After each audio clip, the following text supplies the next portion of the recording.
What do you say to Allah when you have lost everything in a single day? Not a bad month, not a rough year. One day in which your home, your safety, your reputation, and your future all disappear at once. There is a man in the Quran who lived that exact day. He went from a prince's palace to a wanted fugitive before sunset. And at his lowest point, alone, hungry, with no plan, he said one dua. In Arabic, it is just 8 words. By the end of this video, you will know those 8 words, what they actually mean, and why scholars say this dua carries the entire blueprint for asking Allah for provision. Because within days of saying it, that man had food, work, family, and a home. His name was Musa, peace be upon him. Musa grew up inside the palace of the most powerful tyrant on earth. He had status, protection, and comfort that ordinary people could not imagine. And then, in one moment, it was gone. He struck a man to defend someone from his own people. The man died. Musa never intended to kill. But by morning, the news was moving through the city, and the order was out. Find him. Kill him. Listen to how the Quran describes him, leaving everything he had ever known. فخرج منها خائفا يترقب قال رب نجني من القوم الظالمين. So he left it, fearful and anticipating. He said, My Lord, save me from the wrongdoing people. No lagi, no guards, no budbie. A man who ate from a king's table walked into the open desert with nothing but fear behind him and nothing but sand in front of him. Now stop and put yourself in that moment. Because this is where most of us break. When the job is lost, when the account is empty, when the door closes, the first voice in your head says, it is over. You had your chance. You will never rebuild. Musa's story exists so that voice never wins. He walked for days toward a land called Madian. Ibn Kathir mentions that he arrived with nothing, so hungry that he had been living off the leaves of trees. A former prince, standing at the edge of a strange town where nobody knew his name, and no one owed him anything. And at the water of Madian, he saw a crowd of men watering their flocks. Behind them, 2 women holding their animals back, waiting. He asked them why. They said their father was an old man, and they could not push through the men. Now watch what a broken man does when his heart is not broken. He had no money to give them, no connections, no strength to spare. But he stepped forward, took their flock, and watered it for them. Hungry, hunted, and exhausted, he still found something to give. Then comes the moment this whole video is about. فسقى لهما ثم تولى إلى الظل فقال رب إني لما أنزلت إلي من خير فقير. So he watered their flocks for them. Then he turned back to the shade and said, My Lord, indeed I am, for whatever good you would send down to me in need. Rabbi inni lima anzalta ilaya min khairin fakir. 8 words. Look at what he did not say. He did not list his problems. He did not say, My Lord, I lost my home. I am wanted for a crime. I am starving. Allah already knew. He did not even name what he wanted.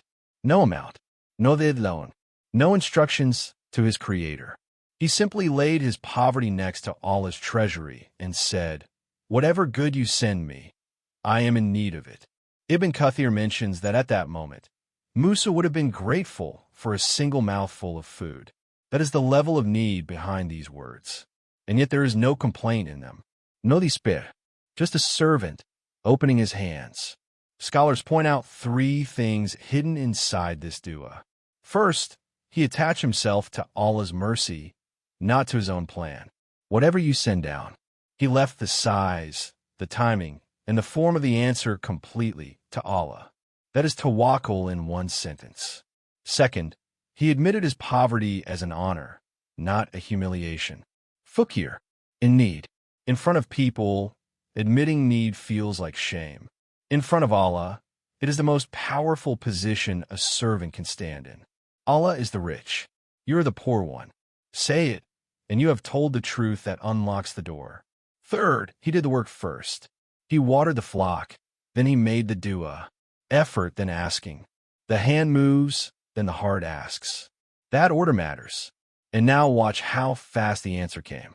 He barely finished resting in that shade before one of the two women returned, walking with shyness, and said, "My father invites you, so he can repay you for watering our flocks."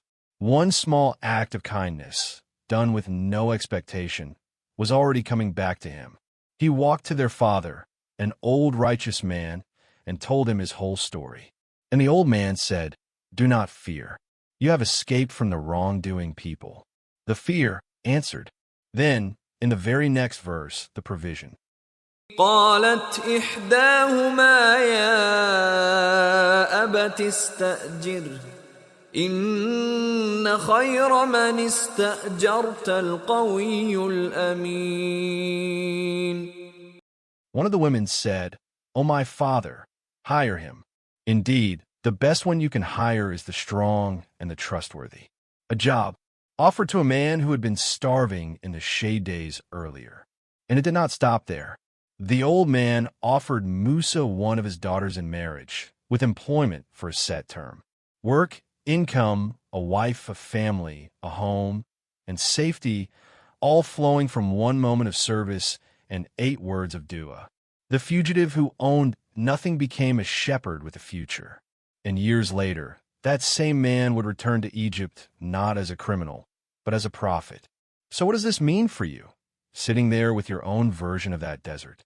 It means the distance between having nothing and having everything you need is never as far as it looks. Musa crossed it with 3 steps. He kept moving instead of lying down in the story of his loss. He served someone else the moment he had the chance, even when he had nothing. And then he asked, with total need and total trust, "Rabbi inni lima anzalta ilaya min khairin fakir." My Lord, whatever good you send down to me, I am in need of it. Memorize it. Say it after your prayers. Say it in the car, before the interview, when the invoice is unpaid, when the door just closed. You're not telling Allah anything He does not know. You are placing yourself in the position where His giving meets your need. Musa lost everything in one day. Allah rebuilt it in days, and then gave him more than any palace ever held. Your rizq is not behind you in the thing you lost. It is ahead of you, waiting for you to reach the shade and say the words. If this story reached you, send it to someone who is walking through their own desert right now. They might be one dua away from Adyan, and may Allah send down to you the good you have been waiting for.